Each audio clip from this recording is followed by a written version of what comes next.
जय श्री राम। मेरे कुंभ राशि के प्यारे जातक जातिका, मेरी सबसे पसंदीदा राशि, आप जानते हैं सबसे अधिक रिसर्च मैं इस राशि पर करता हूं क्योंकि ये मेरी सबसे पसंदीदा राशि। मई आपका कैसा होगा? आप सोच रहे होंगे ना मई का, फटाफट बताइए। बता रहा हूं, बहुत रिसर्च किया है मैंने मई पर आपके। मई आपका कितना सुंदर होगा, कितना बेहतरीन होगा, कैसा होगा, इसके बारे में बात करूंगा। मई में आपके पंचम भाव में लक्ष्मी, सरस्वती और जीव, तीन योग एक साथ बन रहे हैं। इस योग का आपको कैसे लाभ होगा और कैसे आप लाभ ले भी सकते हैं या सकती हैं, इस पर चर्चा करेंगे। लेकिन उससे पहले आपको बता दूं, यदि आप जानना चाहती हैं अपने बारे में डिटेल में अच्छी जानकारी, तो नंबर दिख रहा है, आप इस नंबर पर प्लीज कॉल कीजिएगा। अपनी कॉल अपॉइंटमेंट प्लीज जरूर बुक करा लीजिए ताकि आपकी बात हो जाए। 15-15 दिन की वेटिंग करीब इस समय पर है, 15 से 20 दिन की। हम प्रयास करते हैं जल्दी जल्दी आप सबसे बात करें। अगर आप जानना चाहते हैं या चाहती हैं कि आपके देश में या आपके प्रदेश में या आपके राज्य में मैं कब आ रहा हूं, आने वाले समय में दुबई आ रहा हूं मई के अंत में, और फिर अगस्त में शायद मैं यूएस आ रहा हूं, तो आप अगर इन दोनों कंट्रीज में रहते हैं तो आप मुझसे मुलाकात कर सकते हैं यहाँ पर। अगर आपको अपने कंट्री में या आपके प्रदेश में कब आ रहा हूं ये जानना है तो कॉल कर सकते हैं। अगर आपको अपना पर्सनल वास्तु विजिट कराना है मेरे द्वारा, या आप चाहते हैं संगीत में सुंदरकांड का पाठ, श्री राम कथा या श्रीमद् भागवत कथा आप मेरे द्वारा अपने घर कराना चाहते हैं, तो आप उसके लिए भी मुझसे संपर्क कर सकते हैं। इस महीने एक जो सबसे शानदार योग मुझे दिखा है, ज्योतिष में एक शब्द कहा जाता है कि यदि ज्योतिष के अंतर्गत नवमेश और पंचमेश का योग बन जाए तो अकॉर्डिंग टू ऋषि पाराशर, धर्माधिपति राजा मंत्री मंत्रोधिपा भवेद, उभय अन्नन संदिष्टो जात सवेदी राज्य भाग।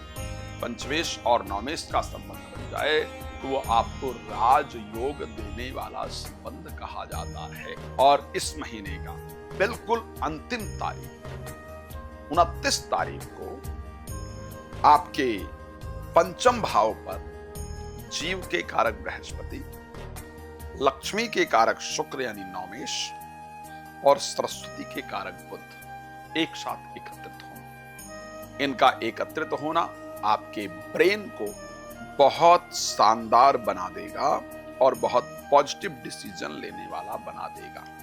मैं एक बात आपको कह सकता हूं, इसको प्लीज नोट कर लीजिए।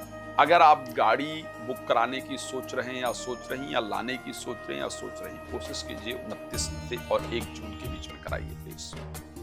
प्रॉपर्टी का बयाना देना चाहते हैं, देना चाहती हैं, रजिस्ट्री कराना चाहते हैं, कराना चाहती हैं, 29 से 1 जून के बीच में कराइए प्लीज। आपको मजा आएगा, बदल जाएंगे। इस बीच में आपका ब्रेन बहुत पॉजिटिव वर्क करेगा। आप जो भी डिसीजन लेंगे या लेंगी, वो डिसीजन आपके जीवन को परिवर्तित करने वाला हो। जो लोग बच्चों को लेकर के बहुत परेशान हैं, मैं बहुत क्लियर बता रहा हूं, जिन लोगों को संतान की प्राप्ति नहीं हो रही है, आप बहुत प्रयास कर रहे हैं, कर रही हैं, आप मेडिकल ट्रीटमेंट ले रहे हैं, अनेक प्रयास किए जा रहे हैं, मैं कह सकता हूं इस महीने का वो 3 दिन आपके लिए स्वर्णिम युग आया है। एक सुंदर समय आया है जब संतान से रिलेटेड चीजों को ठीक करने का, सॉल्व करने का, प्रसन्नता प्राप्त करने का समय आपके पास होगा। 29 से लेकर के 1 तारीख के बीच में संतान से संबंधित किया गया कोई भी कार्य आपको सफलता देने वाला होगा। इस समय पर बच्चों से रिलेटेड कुछ गुड न्यूज भी आपको जरूर प्राप्त होगी। इस समय पर कोई पुराना प्रेमी प्रेमिका मिले, मित्र मिले जो आपको सपोर्ट करे, ऐसा होगा। इस समय पर कोई ऐसा डिसीजन आप लेंगे या लेंगे जिससे आपके भाग्य में एक सुंदर बदलाव होगा। इस समय या तो आप गृह प्रवेश करेंगी या फिर घर से रिलेटेड कोई इंपॉर्टेंट डिसीजन होगा। तो मैं ये कह सकता हूं कि ये महीना आपके जीवन को परिवर्तित करने वाला महीना, एक बड़ा शानदार समय होगा आपके लिए। और बता रहा शानदार न्यूज है, और वो न्यूज है कि जो इतने दुनिया में उत्पात हो रहा था, आपके घर में भी मुझे पता है बड़ा उथल पुथल चल रहा था। मतलब जब भी घर पहुंच रही थी तो बड़ा सब स्ट्रेसफुल सिचुएशन, मतलब अजीब सा एक चल रहा था, मजा नहीं आ रहा था, शांति नहीं मिल रही थी।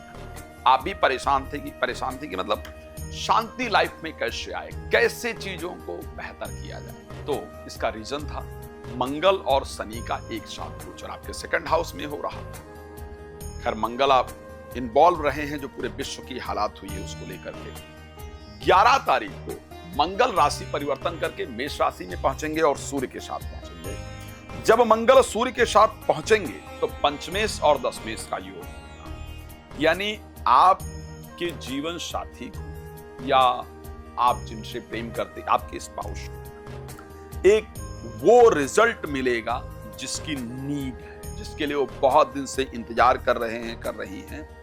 11 मई के बाद उनका वो काम हो जाएगा जो बहुत दिन से रुका हुआ था। आपका भी वो काम हो जाएगा जिसके लिए आप इतने दिन से ट्राई कर रहे हैं या कर रही हैं। आपको भी वो रिजल्ट मिल जाएगा। ध्यान रखिएगा, 11 मई के बाद अपनी प्रोफेशनल यात्रा, अपने कार्य क्षेत्र को लेकर के यात्रा करने के लिए अपना बोरिया बिस्तर बांध लीजिए। आप तैयार रहिए, 11 मई के बाद आपकी यात्रा होने जा रही है। 11 मई के बाद आपके जीवन के अंदर एक सुंदर बदलाव रिलेटेड टू प्रोफेशनल लाइफ जरूर आने जा रहा है। लेकिन बस एक बात ध्यान रखना है, थर्ड हाउस के अंतर्गत गोचर करने वाले मंगल और सूर्य के कारण, स्पेशली अगर महिला है तो इस बात को बहुत ध्यान रखिएगा। मंगल पति का कारक भी है महिला के चार्ट में, सूर्य के साथ पहुंचकर गोचर करेगा और सूर्य आपकी राशि में सेवंथ हाउस के स्वामी। या लड़की है किससे प्रेम करती है तो ध्यान रखिएगा, उनके नेचर में बहुत चेंजेस आ जाएगा, बहुत ईगोइस्टिक परिस्थिति हो जाएगी, अपनी चलाने वाली परिस्थिति हो जाएगी।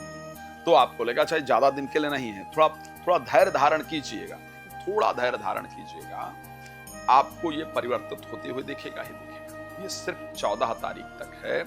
14 तारीख के बाद आपको इसमें परिवर्तन दिखेगा, उनके विचार बदल जाएंगे। लेकिन बिफोर 14th ऑफ मई उनके विचारों में काफी नेगेटिविटी होगी, उनको क्रोध इत्यादि बहुत उत्पन्न होगा, वो अपनी जिद चलाने का प्रयास करेंगे या करेंगी, थोड़ी मतलब करेंगे जनरली। तो इस प्रकार की परिस्थिति को इसमें आपको सावधान रहना होगा।